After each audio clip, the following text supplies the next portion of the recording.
Hello and welcome to this special edition of our masterclass series. Today we'll be discussing electronic W2 retrieval. As a heads up, my presentation may go a little longer than usual, but as always, this webinar is being recorded and will be posted on our website, ahola.com/webinars, early next week. Everyone is muted to prevent background noise, but please feel free to enter your questions into the Q&A window, and I'll address them at the end of my presentation. There will be an opportunity for a brief evaluation at the end of the webinar, and we would appreciate your feedback.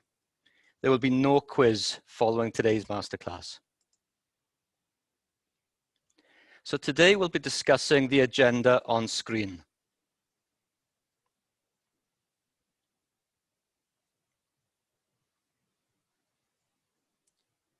Ahola has decided that we will continue our migration towards a paperless industry.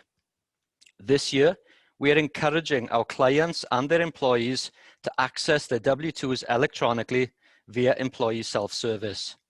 There are a number of beneficial reasons for doing this. It cuts down on the amount of paper we use, which in turn helps reduce deforestation.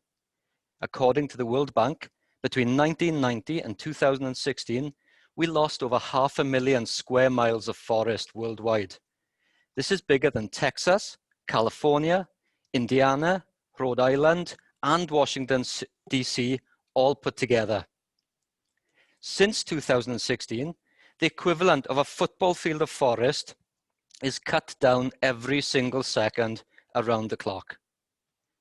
According to National Geographic, over 250 million of the world's poorest people depend on forests for subsistence and income. 80% of the world's land animals, birds and plants live in forests, but it's estimated that between 4,000 and 6,000 species become extinct every year through deforestation. According to the World Wildlife Fund, the pulp and paper industry, which makes products including office paper and paper-based packaging, uses over 40% of all industrial wood traded globally. So we're going to do our part by encouraging electronic retrieval of W2s. You can also retrieve your payroll reports electronically, which means you'll also save money on printing and shipping costs. If you receive paper reports from FedEx each pay period, contact your payroll specialist to see how easy it is to switch to online access. All your payroll data, including W2s, are stored in the cloud, which means we don't have to store pieces of paper in the office or at home. It also means we can't lose those pieces of paper. In my house, we try to file our tax returns pretty early in the year, sometime in February usually. It's cold outside that time of year, so what else are you going to do? Sometimes though, February stretches into March, which quickly becomes early April. Then we struggle to find those pieces of paper, our W2s, that we put in a safe place. When they're stored in the cloud, your worry evaporates like the water that forms clouds, because you know exactly where they are, and they're easy to get to whenever you need them. In our case, employees will log into employee self-service, and there they are. So let's take a look then at the first steps of retrieving those W2s electronically from employee self-service. We're going to assume for now that your employees have set up their self-service account. The next time they log in, they'll see a pop-up window with information about the electronic delivery of the tax forms. They accept or decline, and then they go about their business as normal. So you might be thinking at this time, okay, so how do we know whether an employee has accepted or declined? And that's a good question. If they've accepted, a digital document is automatically created with their electronic signature and uploaded into the employee's document screen. Now, this may be the first time that many of you are seeing this screen. It's part of our HRIS, or Human Resources Information System. You'd log into your iSolved administrative account and navigate to Employee Management, then to Human Resources and the Employee Documents menu item. So from the first tab on screen, we see the electronic delivery of tax forms has been accepted by this employee. And if we were to scroll over to the right side of the screen, we'd see a clickable link to view the document. Clicking the link will open the document as a PDF, and you can scroll to the bottom of the screen, or the bottom of the document, to see the electronic signature. Now, we'll return to employee self-service later in the training. Before we do, though, I'd like to highlight some of the other features that our HRIS solution provides that you can see on the navigation menu on the left side of the screen. So you can track emergency contacts for your employees, as well as dependents and beneficiary information for benefits purposes. You can track information that has an expiration date. This could be a certification, for example, or a driver's license, or even a vaccination that requires a booster if it's relevant to your industry. When the expiration date nears, you can create automated email notifications that will be sent as a reminder to the relevant employee. You can keep track of any company assets or equipment that you loan to your employees during their tenure with your organization. And of course, you can run reports on all this information from within iSolved. You can even create performance reviews that employees, managers, and supervisors can complete using self-service. If you'd like to learn more about our HRIS solution, please contact your payroll specialist and we'll provide the information you need. So now I'd like to return to employee self-service. What do you need to do as administrators to get your employees going with self-service? Well, it's a three-step process. You'll log in to the administrative account in iSolved, and then you'll navigate to the general screen for an employee.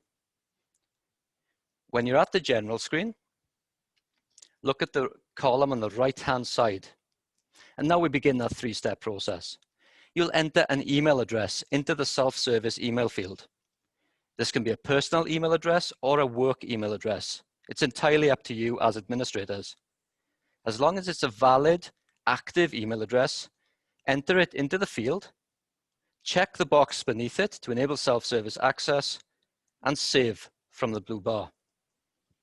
When you save the information, an email is sent to the employee, inviting them to create a password, select a security question, and enter the answer.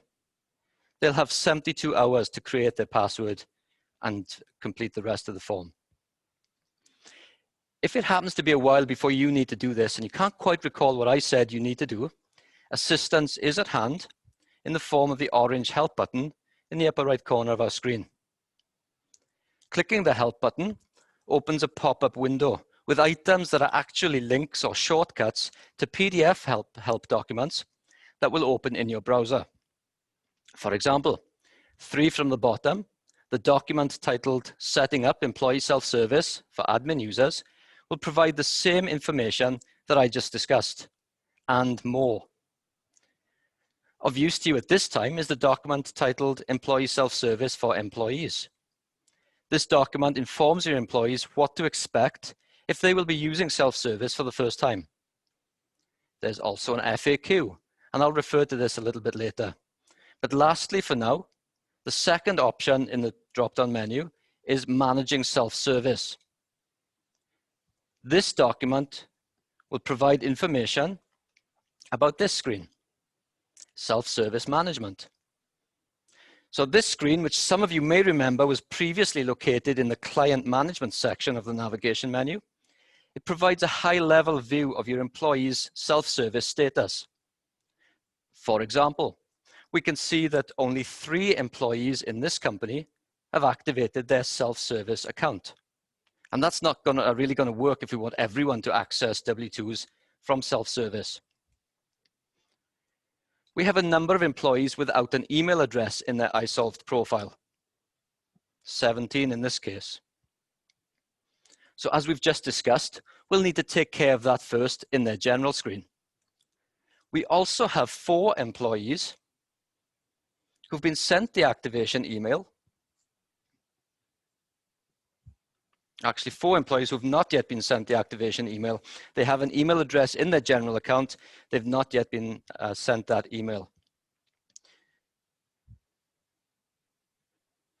So the buttons to the right, the view list and export list, will open a report providing the names of all the relevant employees for each row of the table. The report button opens a PDF, while the export button opens an Excel spreadsheet. And then from the Enable Access tab, we see those 4 employees who have the email address but have not yet received an email to create their password. And we can select individual or all of those employees. And when we click the process button on the right-hand side, their accounts will be enabled and they'll be sent the email to set up their self-service account. Again, they'll have 72 hours to create their password, etc. Once the email has been sent, these employees will be moved to the Inactive Accounts tab until the employee creates their password. If the employee's name is still in that Inactive Accounts tab after 72 hours, you'll need to resend the email from that screen, as the link to create their password within that email will have expired.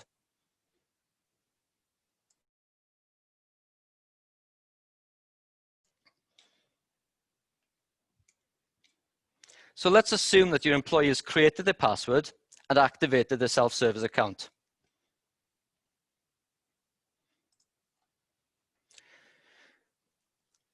Depending on the solutions that your company has purchased, your employee may see any or all of the options in the navigation menu on screen. For example, earlier we talked about employees, managers, and supervisors being able to complete performance reviews using self-service. We can also provide employees with the ability to update their personal information, such as address, W-4 federal tax withholdings, and banking information for direct deposit purposes. If employees update this information, you'll receive an email notification as the administrator requiring you to approve the change before the database is updated. Similarly, we can enable employees to request vacation or other paid time off in advance through self-service. And again, email notifications will be sent to you or their managers for approval. If your company has purchased our benefits solution, your employee is likely to see a menu item for open enrollment, which allows them to complete benefits enrollments, including new hire enrollment, online. Many of your employees, however, will see our default options when they log into self-service.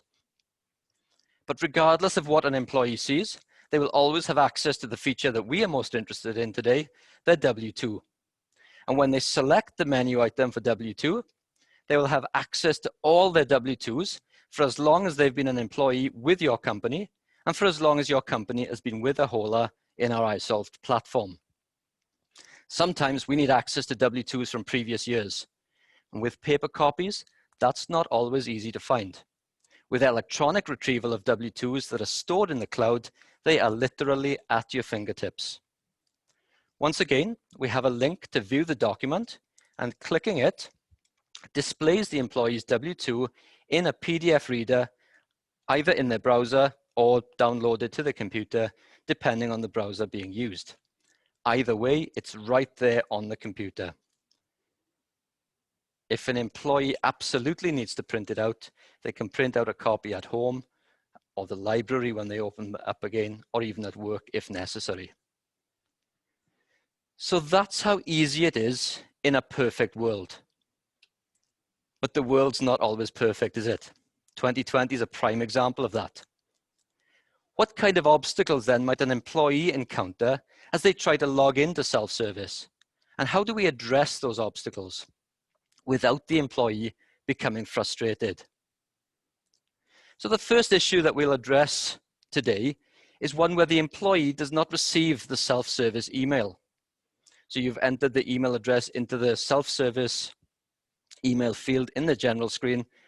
Check the box to enable self-service access and saved, but the employee does not receive that self-service email. So this email comes from Ahola. It may say the Ahola Corporation, Ahola, or ahola@myisolve.com. But as we can see from this inbox, there is no email from a hauler.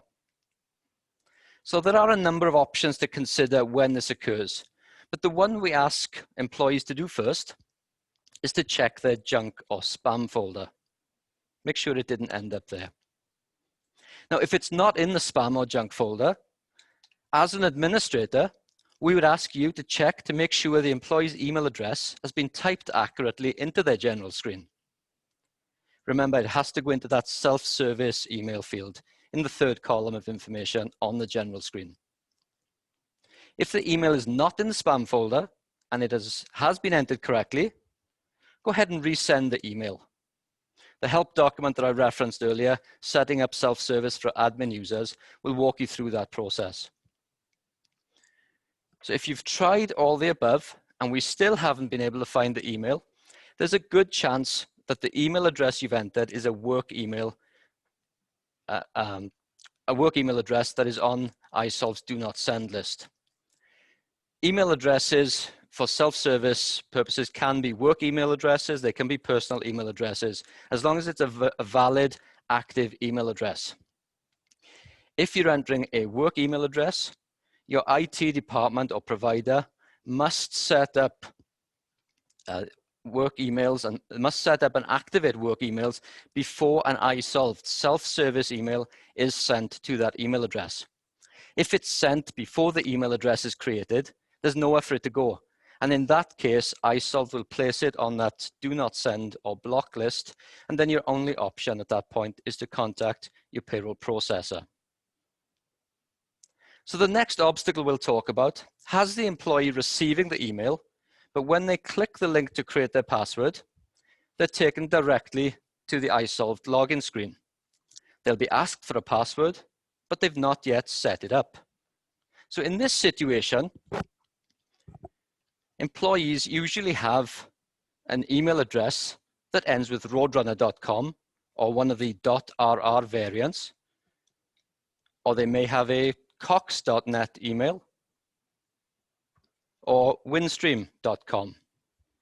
There could be some other providers that we've not yet encountered, but what they have in common is that they're all proprietary email providers. You have to have a contract with them for some service, and email may be bundled in with those services. Regardless, these email providers are not able to correctly interpret the link that enables employees to create their password. Instead, they are brought directly to the login screen. So how do we address this situation? We'd like the employee to forward the email to training@ahola.com. We will then send the body of the email back to the employee. This process allows the email provider, Roadrunner, Cox, or Windstream, to correctly interpret the link, and employees can then create their password. All this must, of course, occur within 72 hours or the link becomes inactive. Sometimes an employee with a free public email account, such as Gmail or Yahoo, is taken directly to the login screen when they click the link. Usually, this is because the employee already has a self-service account set up, either with your company or more likely with a previous employer. Often the employee may not even realize there's a self-service account out there attached to their email address. They may not have created a password for a previous account, but if their previous employer sent them the email, then this will impact their ability to set up their account. And we'll talk a little more about that later in the webinar. For now, ask the employee to forward the email to training@ahola.com. We'll then search the iSolve database for any existing self-service accounts with the same email address. And then we'll work with you, the administrator, to determine the next steps to take. If the employee left the previous company many years ago, it's probably safe to delete the previous account. But if they still want access to those pay stubs, we'll delete and set the accounts up again one at a time. Another obstacle that we come across every now and again occurs after the account has been set up and is ready to go. Sometimes employees receive the error message that their login attempt was not successful. Usually we see this if the password has been entered incorrectly, and I'll address that situation shortly. Before that though, does anybody see something that is different about this login screen?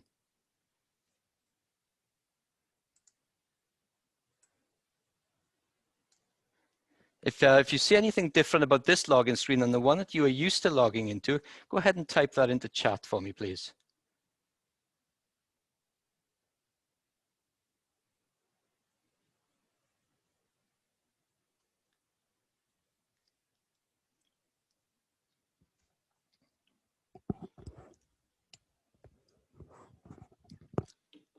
Right, so Stephanie is saying it's not a whole as login page. Thank you, Stephanie.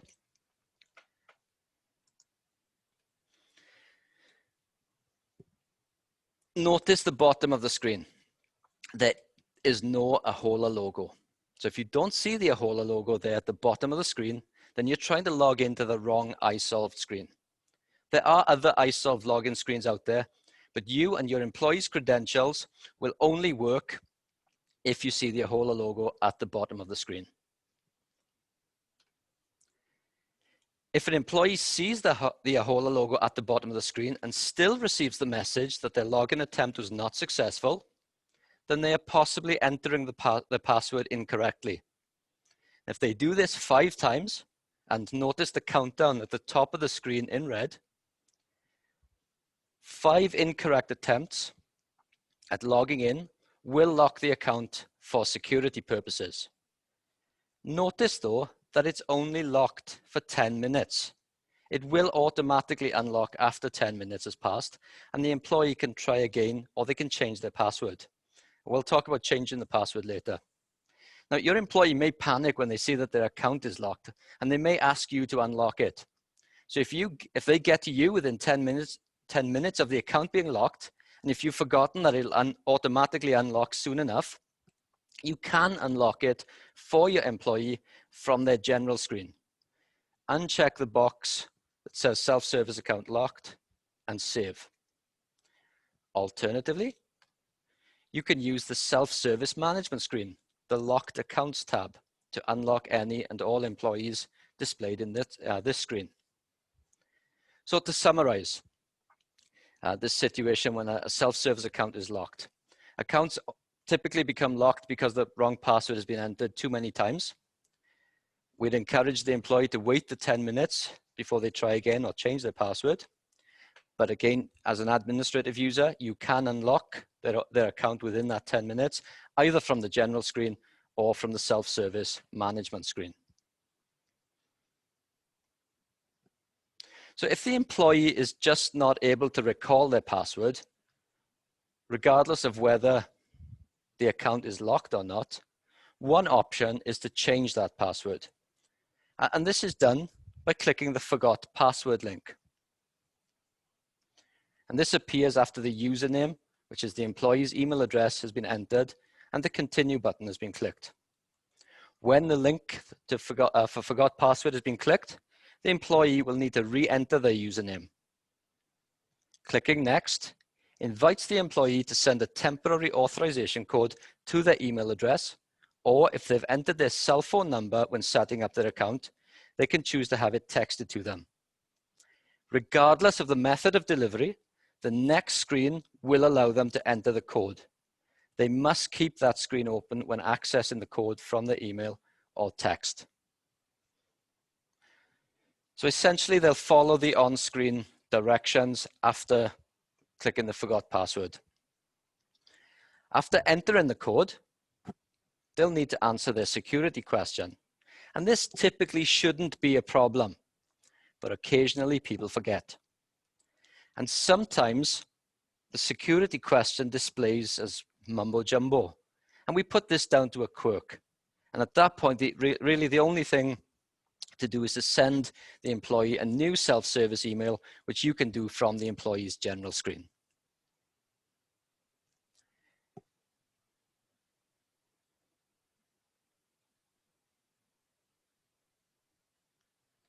So we've covered a number of obstacles that your employee may encounter as they set up or log into self-service.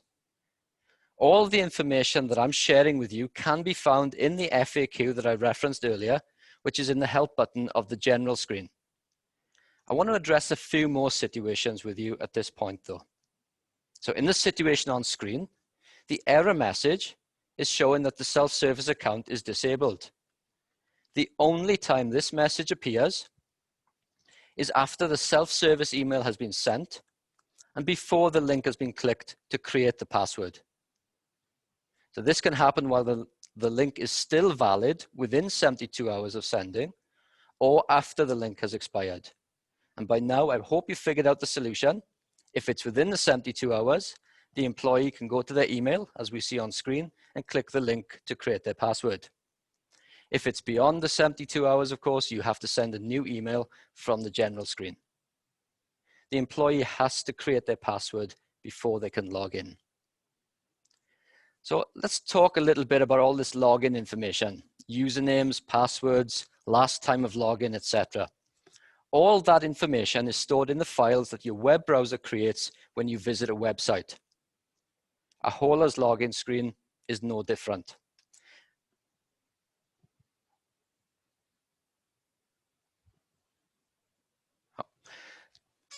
We'll come back and talk about this later.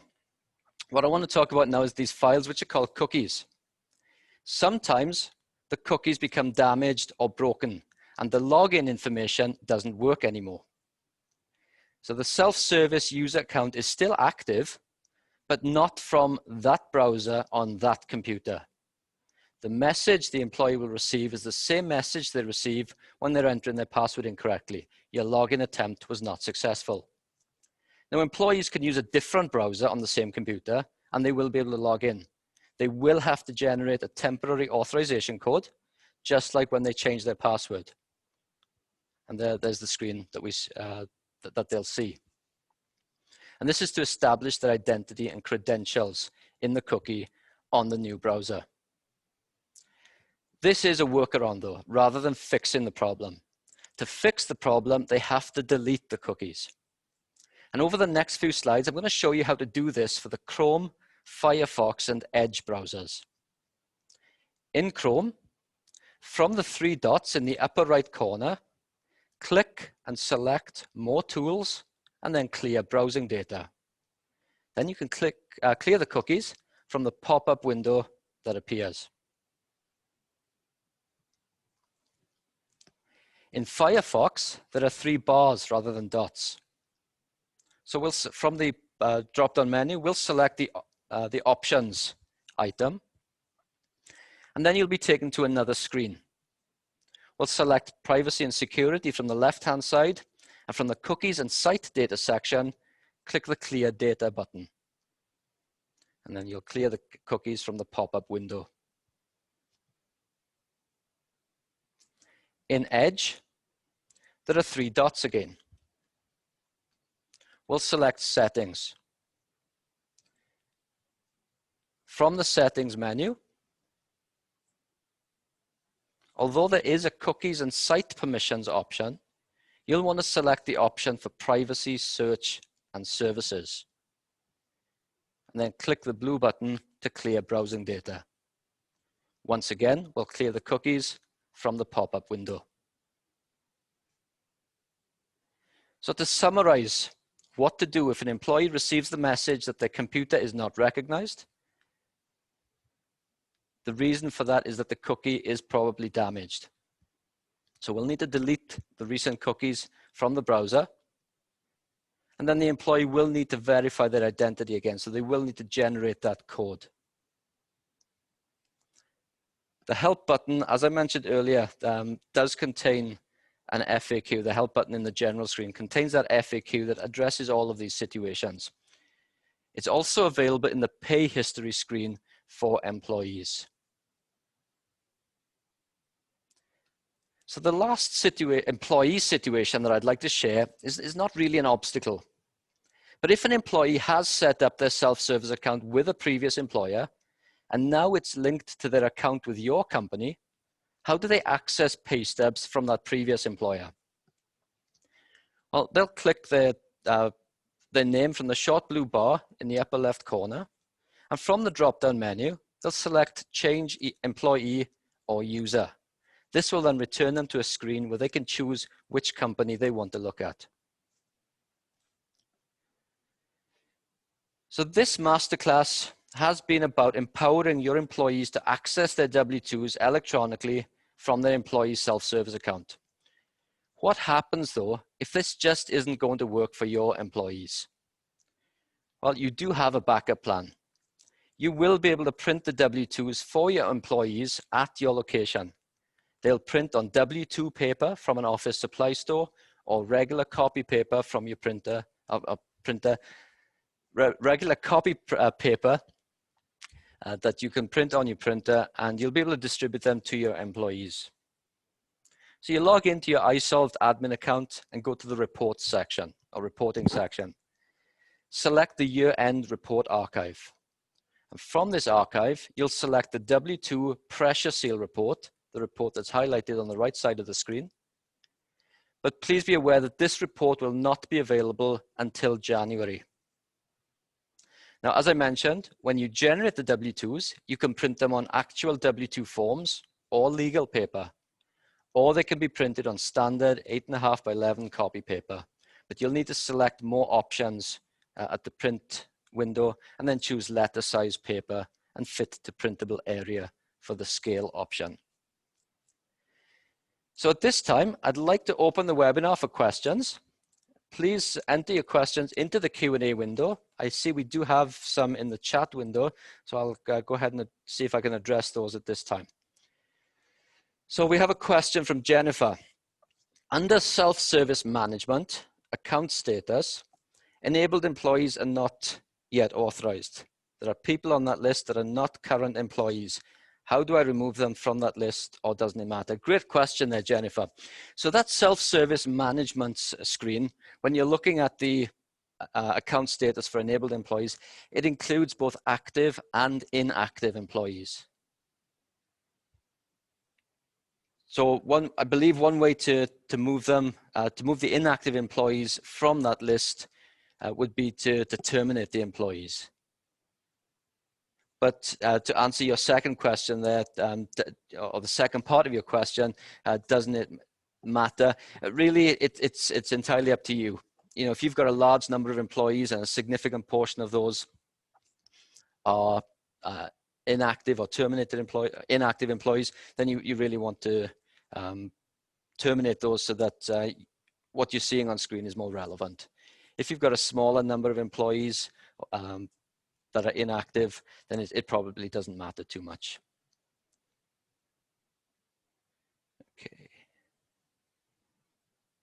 Okay, so Frank is saying that you don't yet have year-end report access. How do you get that? So Frank, great question, and that probably is going to be the case for a number of people. Please contact your payroll processor, and then they will take care of that for you.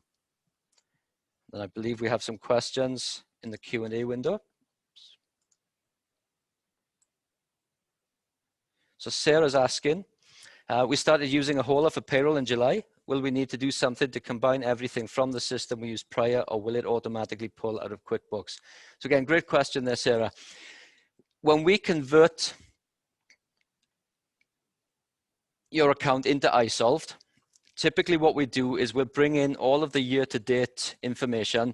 So everything from January up to whichever point in the year that we convert you into iSolved within the Ahola system, all of that data should be there for you. Anything prior to that year, then you will need to go to your prior system.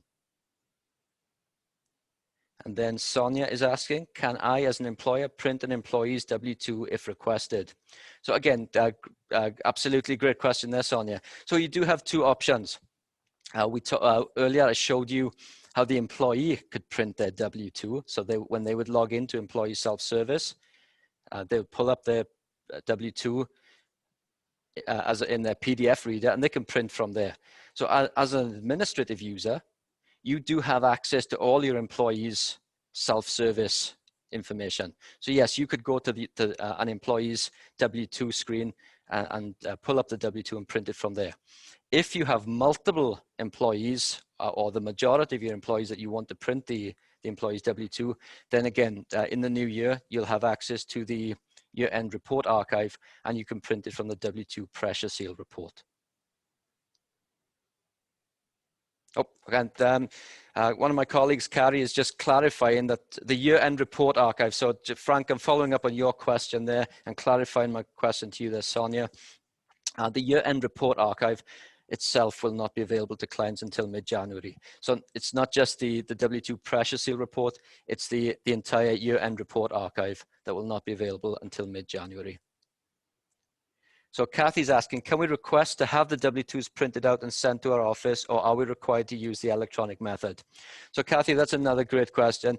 Absolutely, you can request to have the W2s printed out. We are not, quote unquote, forcing anybody to retrieve all of those W2s electronically. We are encouraging everybody for the benefits that I mentioned at the beginning of the webinar.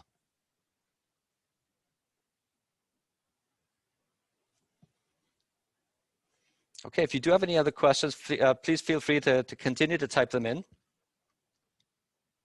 Oh, is there a charge if a hauler prints for us? Yes, so Sonia, thank you for that question. Yes, there is a charge when a hauler prints, and there's also a shipping charge with that as well. And your payroll processor can provide more information about that. So thank you for all of your questions. Please continue to send them in. At this point, I'm going to move to our last slide. And I'd like to thank you all for attending today. We will be posting the topics for next year's masterclass on our website, ahola.com/webinars, and we'll do that later this month.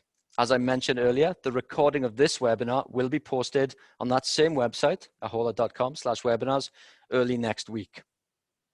When you leave the webinar today, please click the blue continue button to provide your evaluation about today's masterclass. And if you do have any questions that you think about after the webinar is finished, please feel free to send those to training@ahola.com, and we'll get those answers back to you.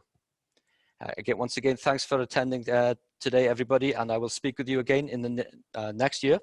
Until then, happy holidays.